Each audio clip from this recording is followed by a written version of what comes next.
Alright, so here we are. I saw this video of this entitled Turkish girl crying a river in Malaysia because she couldn't find nothing to eat. She didn't have anything to eat, poor girl. So let's watch. Aç kalıyorum, sürekli aç kalıyorum bu ülkede. Malezya'da yiyecek hiçbir şey yok. Çerezleri bok kokuyor buranın. Dedim ki kadına bana noodle ver, noodle'ları bok kokuyor. Gelmesin kimse buraya. Yarım saat yol yürüyoruz. Yarım saatte sipariş alıyorlar. Yarım saat sonra yemek getiriyorlar. Sonra bana sarımsaklı ekmek vermiş. Ben pizza söyledim. Aç kalıyorum. Ben Türkiye'ye dönmek istiyorum. Ben İskender yemek istiyorum. I mean, I don't know where she's going in Malaysia because if there is something that I could never imagine myself saying is I'm gonna starve to death over there. I'm a guy who lived 2 years and a half in Turkey, and I can entitle myself someone who knows Turkish people very well, and I know that many of them are like this girl when in the matters of Turkish food, like their own cuisine. They can be very close and very close-minded to other cultures. I mean, about other food cultures or the foods in general. So even there was this point when I was in a conversation, in a meeting, like these language meetings they have in big cities. So I was talking to this Turkish guy, and he said, "Well, what's the point of traveling abroad if I cannot eat Turkish food?" And I mean, I'm not saying that you have to eat the local food all the time, but it's like, what is the point of traveling if you don't try different things? And you have many Turkish people in Malaysia, I believe, and I saw many Turkish restaurants over there, like kebab or Iskender. Like she says, as I miss Iskender or I miss pizza. And everything, it's all right. I mean, you can eat, or even if you cannot find the food, the restaurant, you can cook in a place. We have Airbnb now, where you can have a kitchen and you can cook, or you have a guest house or hostels that allow you to cook this food. Yeah, I mean, I get it. I mean, you have this culture shock, you have this food. I've been to Russia, for example, and I will never get used to haladits. This is one of the most disgusting food I ever ate in my life. It's actually okay to eat maybe once a year, just like I wanna try holidays for now, or in the new year, because the Russians they eat holidays for the new year. But this is not like amazing food or something. But this is very specific, and I understand that some people they have different tastes and all. But to trash an entire country saying their food is and that there is nothing to eat in Malaysia, for example, she started like a project. She says like their food delayed and everything. Man, food can delay at any time. I mean, if you're so hungry, just come to the restaurant earlier or don't go to the restaurant, because I don't know this person. Yes, just don't go to the restaurant when you are really hungry. I mean, you have to come before the dinner time, or when in the busy hours, as like lunchtime or dinner time. Come a bit before, come a bit later. Go to a place not so crowded, not so busy. And I don't know what's going on, because I don't know this girl. I have no idea who she is. I don't know if I don't know, but she just looked to me. She just sounds very spoiled and straight up disrespectful. If entitlement and princess pamper behavior had a name or had a face, it would be like her. At least that's what I see, or that's what the internet sees when they look at a scene like this, and it's like, you mean like sobbing and crying on a rant that's saying that Malaysia has no food? Are you serious? You have the audacity of complaining about a cuisine that is literally mouth-watering, that is like centuries of mixed cultures. They developed this very unique and very diverse cuisine.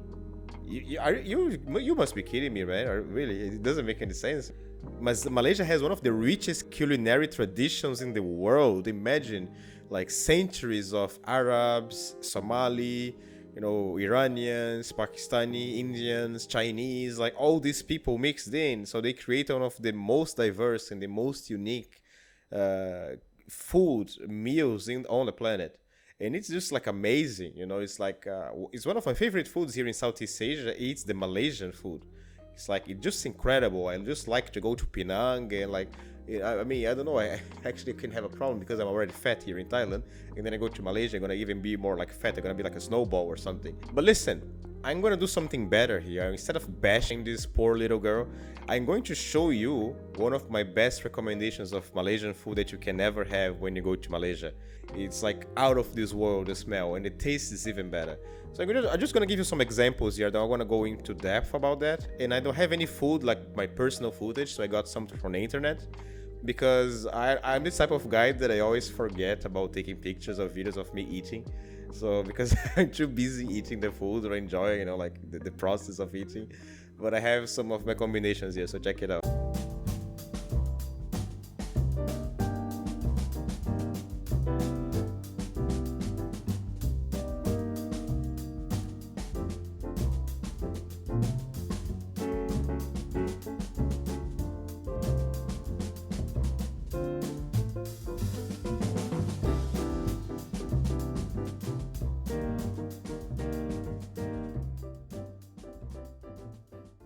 So yeah, maybe the problem here is not Malaysia, right? So maybe the problem is actually you fly from your country and you go somewhere else and you expect to be exactly like your home country. Guys, we are in the age of AI. We have Google. You don't have Google Maps, you don't have Wi-Fi in your hotel or whatever.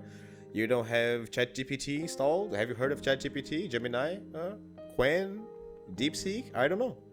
We have so many things like Airbnb. You have so many things to help us. It's not like we are traveling like 20 years ago when you have to have this physical map like I did in 2011. I was in Moscow for the first time. I had this physical map that was looking in the middle of the street to guide myself. Is it too much to ask you to do some basic research before you flying to another country? I mean, I don't want to be hating or just making this video very negative, but I'm so sick and tired of these influencers, of these people, like spoiled people coming to another place like Thailand or Malaysia or Vietnam or anywhere, India, and they are trashing the country. They think like they're some kind of specialists, and then they just say like maybe 5 days or 3 days they don't have the I don't know, the brains to try to look for something, to change something, or to be open-minded, and then they just trash the whole nation because of they are a bunch of spoiled idiots. So it's kind of sickening to me. And I'm not saying that this is exclusive from Turkish people. I met many Turkish people because I lived 2 years and a half in the country.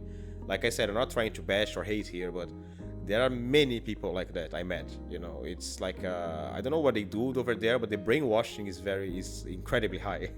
They are not open to anything except if it's not made in Turkey, from Turkey, by Turkish people.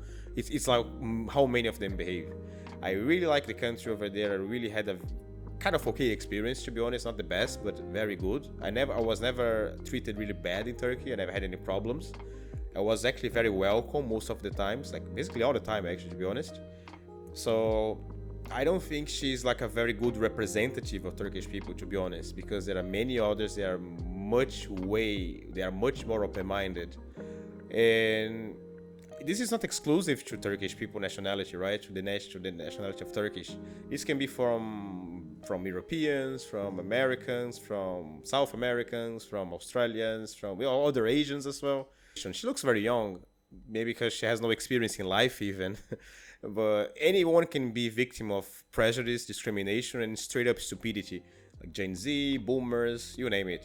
To me, like, I still stand correct. I still stand to my point. Traveling is about trying new things. It's about experiencing new things, meeting new people. Because that's how you grow in life. You need to go for the different. You need to face your fears and try things that you actually don't like. You find it not comfortable, uncomfortable, and then you grow with this because you surpass this. You just achieve, like, you conquer your fear, you conquer your tribulation. So that's how you grow.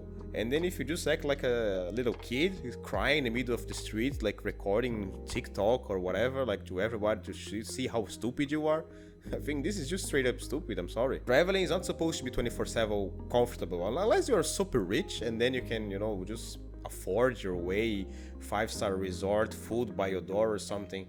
But if you're traveling like a normal person, like I do, or maybe like you do, it's some things, like especially if you travel like I do, which is like a completely like backpacker or like very like budget, or I like to be with the locals. It's not everything, like it's not 100% comfortable. And traveling is not. Maybe some people they mistake this now because everybody's entitled right now. Yes, traveling is not a right; it's a privilege. If Malaysian opened the doors to you, you should be grateful. If Thailand opens the door to you, you should be grateful. If your European Union does that, you should be grateful as well, because you are not entitled to come to a country and be there. It's like in someone else's house. You need to behave. You need to abide by their laws, by their traditions. It's because nowadays everybody wants to be right and everybody wants to put what they want into people, with their beliefs or ideologies or whatever. So you have this type. That's why you have this type of people over there right now, and a lot of them, like these entitled idiots. I don't know, but anyway, I said I was not going to bash this girl, yes, but here I am. I'm sorry, but this sometimes is a bit revolting. Anyway, Malaysia, your food is very good. It's amazing. I really love your food. I love the Malaysian people. Malaysia is a great country. It's a very underrated country. I even made a video about Kuala Lumpur here, why it's one of the most underrated capitals in Asia. And I totally recommend people to visit Malaysia, to visit Kuala Lumpur, Melaka, Penang, Perhentian Islands, Tioman Islands, Sarawak, Sabah. They have so many things to see. I don't know where is this girl. I think this girl, I don't know what, she's surrounded in maybe in KLCC area or something. She didn't see anything Turkish, whatever. And if you are a future visitor to Malaysia, or anywhere else for that matter, just come to the country with an open heart and an open mind, and I'm sure you're gonna have a good time over there. And most important, don't be this type of tourist like this girl. Thank you very much for watching. Subscribe, like this video. Yes. Hope you have a nice day. Thank you again, and see you in the next one. Happy trails.